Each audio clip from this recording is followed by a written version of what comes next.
case study is all about strategic alliances in the airline industry.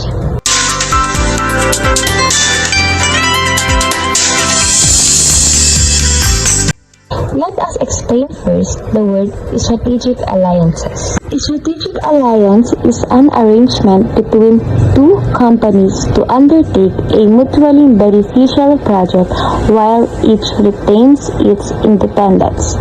The agreement is less complex and less binding than a joint venture, in which two businesses pool resources to create a separate business entity.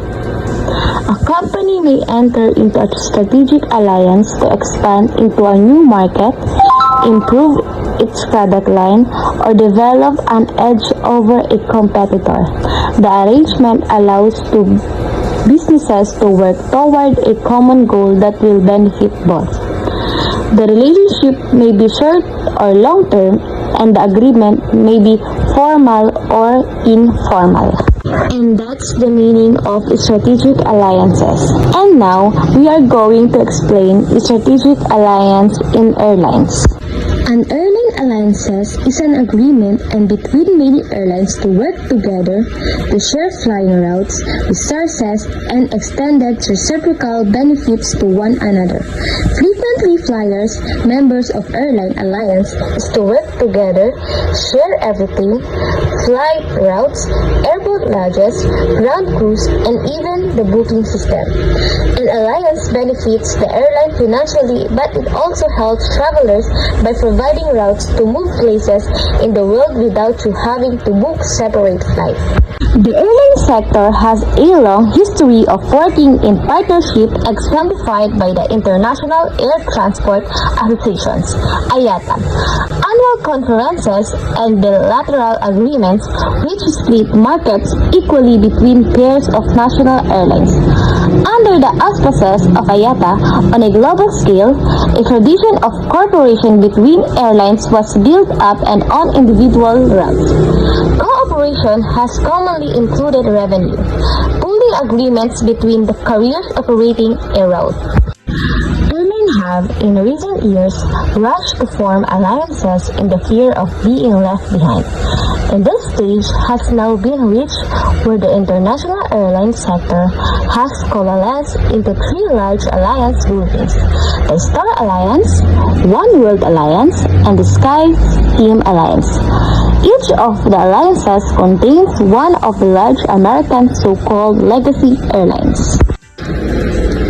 The Star Alliance being the oldest, founded 1997. Founders United, Lufthansa, Air Canada, and CSS. It is also the largest airline with 27 active members, including Asia-based members: Asiana, All Nippon Airways, Singapore Airlines, Thai Airlines, Air China, and Eva Air. Again, One World Alliance, founded 1999. Founders American, British Airways, Cathay Pacific, and Qantas. One World Alliance was 13 full members, including Asia-based members: Japan Airlines, Malaysia Airlines, and Qatar Airways. And the last, as SkyTeam Airlines, was founded 2000. Founders Delta Airlines, KLM, Korean Air, Air France, and Aeromexico.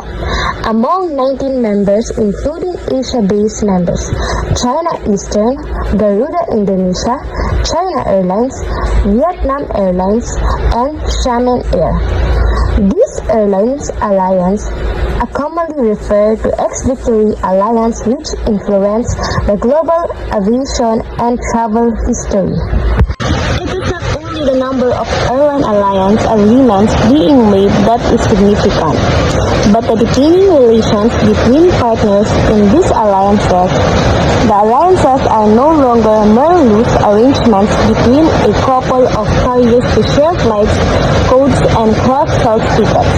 The alliances have developed in a way that is so wide-ranging that they are virtual mergers, despite national rules often forbidding foreign ownership. However, some notable gaps in the coverage of the major strategic alliances remains as some airlines have adopted a different competitive stance. In particular, the fast-growing and cash-rich Middle East airlines of Emirates and Etihad, based at the developing hubs of Dubai and Abu Dhabi respectively, have so far avoided joining the alliances and pursue their own individual strategies. Unlike the other fast-growing Middle East airlines, Qatar Airways, which joined the One World alliances during 2014. Emirates and Etihad have chosen different methods in striving for growth. These methods involve individual partnership arrangements with other airlines, over which the respective two United Arab Emirates airlines have some degree of control. In the case of Emirates, this has involved some individual cooperation agreements with airlines, particularly Qantas, while Etihad has taken several minority stakes in airlines including German carriers Air Berlin. An illustration of this approach was provided by Tim Clark, president of Emirates, when interviewed for the London-based Financial Times, April 2013. He said that Emirates has no interest in joining one of the global alliances because it does not want to be beholden to some of the most powerful carriers with these groupings. Motivations for alliance formation in the airline sector. British Airways attempted to introduce a degree of empiricism to the analysis of the external driving forces underlying alliance formation. The airline used scenario planning techniques to develop strategies for the future given uncertainties.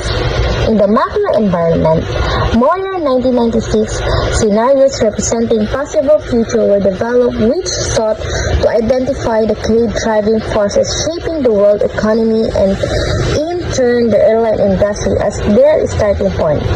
Numerous changes have occurred in technology, education, and world trade, and with quickening pace of change.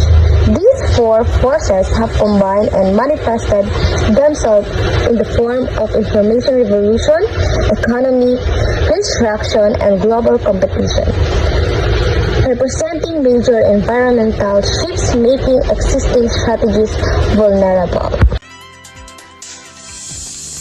External drivers. So today, I will introduce to you the one of the intellectual revolution that defines society, which is the information revolution. So what is information revolution? The term information revolution describes the current economic, social, and technological trends beyond the industrial revolution. The information revolution's main idea is it provides easier access of information through the use of internet and technology.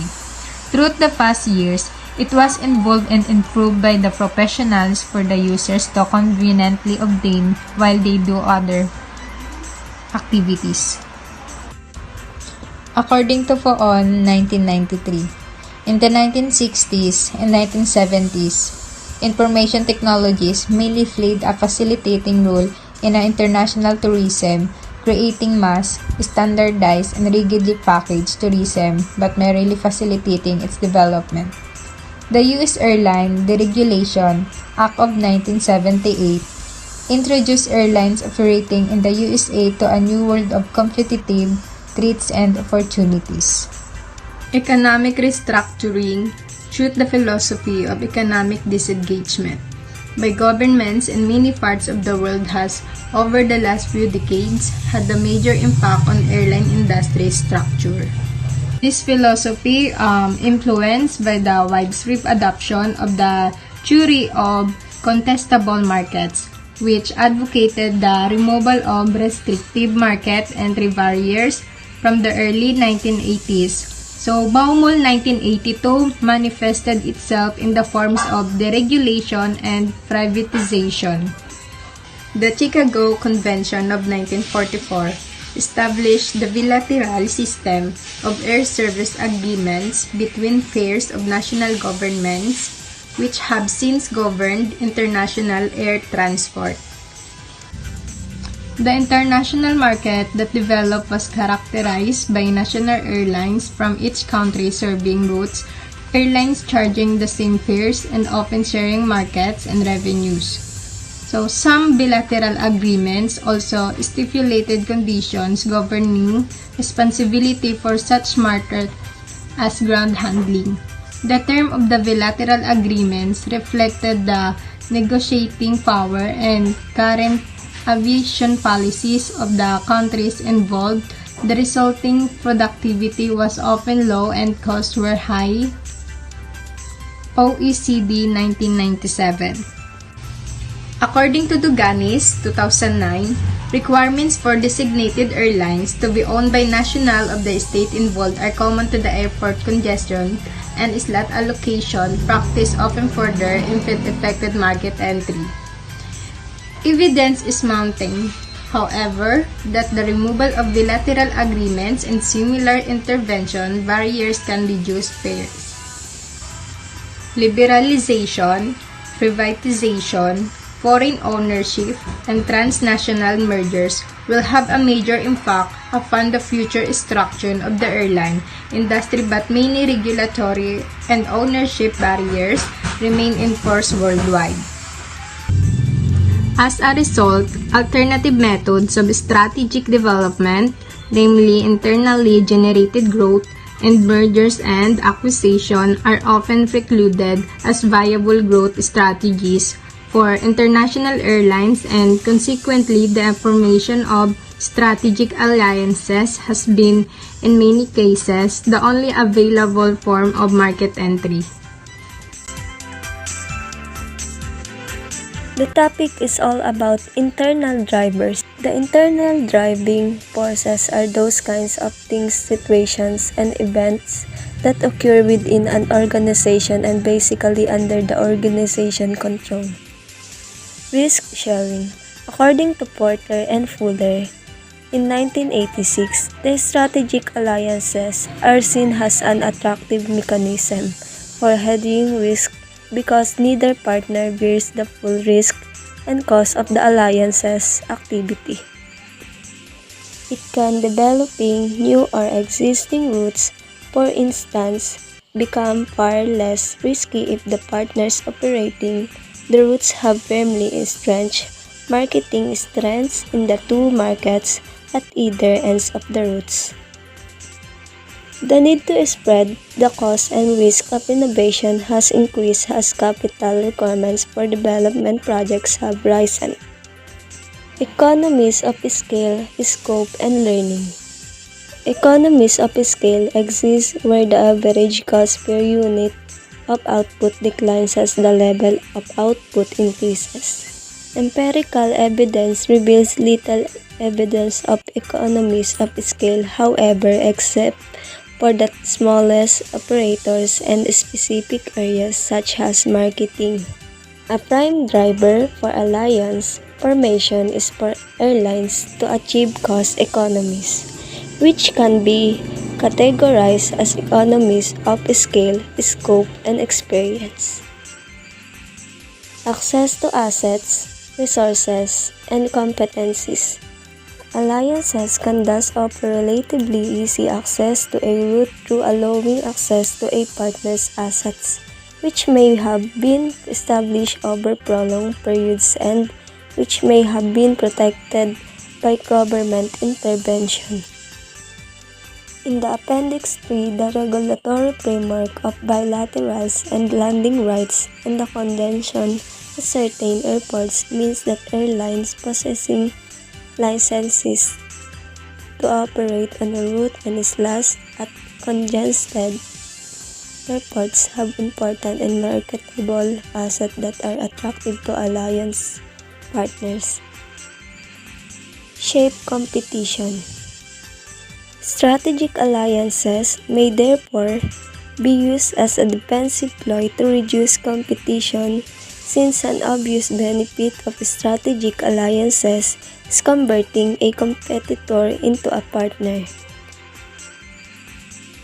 Smaller, relatively weak airlines may view alliances as the only viable way in which to compete with larger, more sophisticated rivals. The purchase of a 40% share of SRI Lankan Airlines in 1998 by Emirates Airlines, for instance, can be viewed as a part of the defensive alliance strategy aimed at retaining international competitiveness through allying with a commercially stronger rival.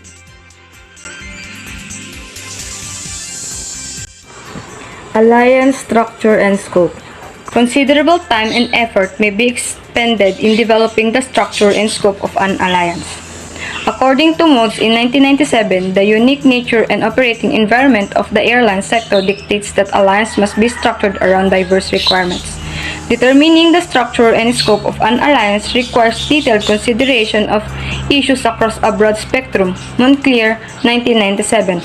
Group the decision into 5 categories relating for marketing, products and service, computer systems, technologies, equipment, serving, and logistics. Lots of time is effort can be consumed to expand or adjust of a range of a scope or alliance.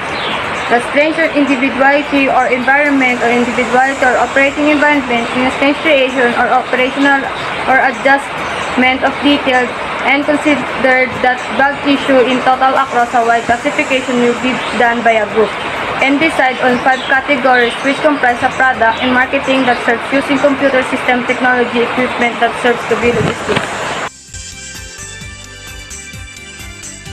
Evaluation of alliance performance. Evaluating the performance of alliances is complex given the multifaceted objectives of many alliances and the difficulties involved in ascribing financial measures. The situation is often further complicated by the asymmetric performance. One firm achieves its objectives while the others fail to do so. Not all ongoing alliances can necessarily be viewed as being successful since inertia or high exit costs may provide an explanation for termination. Mackler 1999 suggests that 4 basic criteria should be fulfilled. First, a participant must receive value from alliance. In other words, joining an alliance must be more advantageous to the business than going it alone in a venture. The second requirement is that the participant must be able to gain knowledge from working with others. Knowledge increases as we gain more experience. A skill is an ability to do something well. Third, even while interacting with the alliance over an extended period of time, a participant must be able to safeguard its own competencies. The last one, the structure must remain adaptable and not become overly dependent on any one partner. Being adaptable increases your ability to deal with change no matter how severe it may be. Airline alliance success and failure. The failure of another proposed airline alliance in the early 1990s between Dutch airline KLM and Belgian airline Sabena was due to political sensitivities, Shaughnessy 1995. Sabena's alliance with KLM would have resulted in a primarily Dutch-speaking company which would have been politically unacceptable in bilingual Belgium. When both companies involved are national flag carriers, carrying the prestige of the home country around the world, political considerations become clear. The 1989 airline alliance between KLM and Northwest could claim some success, at least in part, because it demonstrated uncharacteristic sustainability. Despite the strategic alliance financial success, cultural differences, and personal incompatibilities between the two parties repeatedly threatened to drive them apart. The advantages that can be obtained from economics of learning are a significant factors in motivating alliance formations, such as experience. Strategic alliance.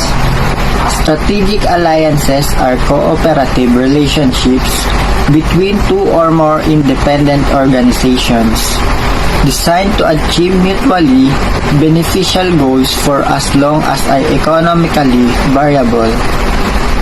They carry uncertainties that are not manageable in a contractual arrangement. This table shows the major airline strategic alliance groups: Freedom of the Sky and bilateral agreements. Freedom of the Sky. In 1944, delegates from 52 nations meet in Chicago to develop a multilateral treaty securing each nation's right over in its airspace. This freedom of the sky have been from fundamental building blocks of air transportation regulations, and it's subject to specific conditions, such as establishing the frequency of flights or airport usage. There are 5 basic freedoms that are recognized by virtually all countries. First freedom: the right to fly over another nation territory without landing. Second freedom: the right to land in a foreign country for non-traffic reasons such as maintenance or refueling without picking up or setting down revenue traffic. Third freedom: the right to carry traffic, people or cargo from own state A to treaty partner state B. Fourth freedom: the right to carry traffic, people or cargo from treaty partner state B to own state A. Fifth freedom: the right to carry traffic between two foreign countries with services starting or ending in a own state A. Bilateral air services agreements.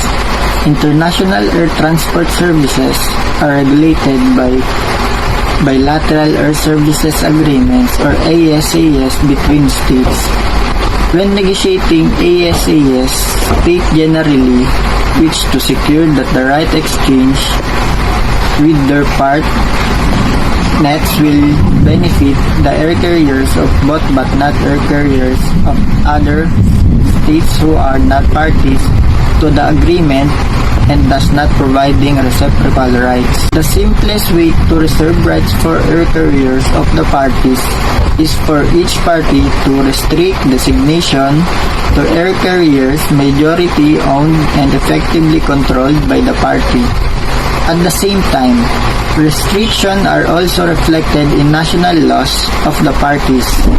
Indeed, an obvious reason from national restrictions has been the logic of ASAs with respect to securing the benefits as described above.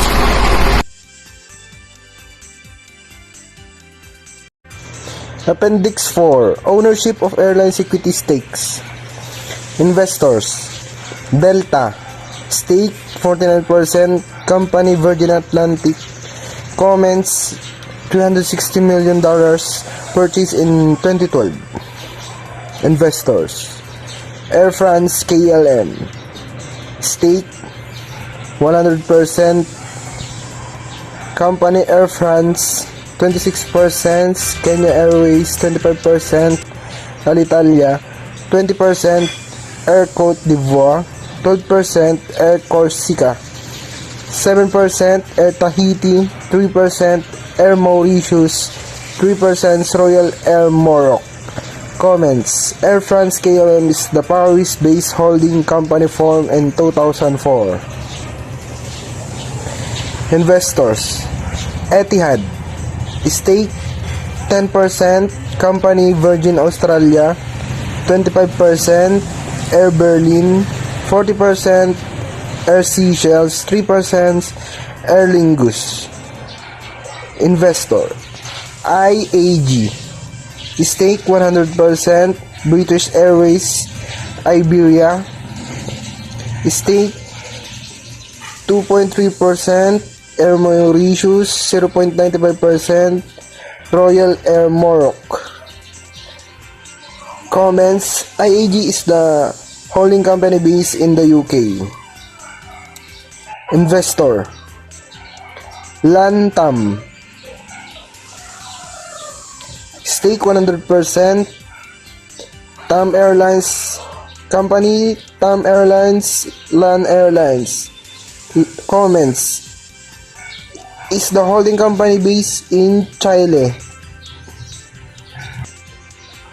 Investor Lufthansa, stake 100%, company Austrian Airlines, 2008 acquisition, 100% German Wings 2008 acquisitions, 100% Lufthansa Regional, 100% Swiss International 2005 acquisition, 50% Sun Express, 45% Brussels and Airlines, 14.44% Luxair, 15.85% JetBlue 2005 acquisition for $300 million.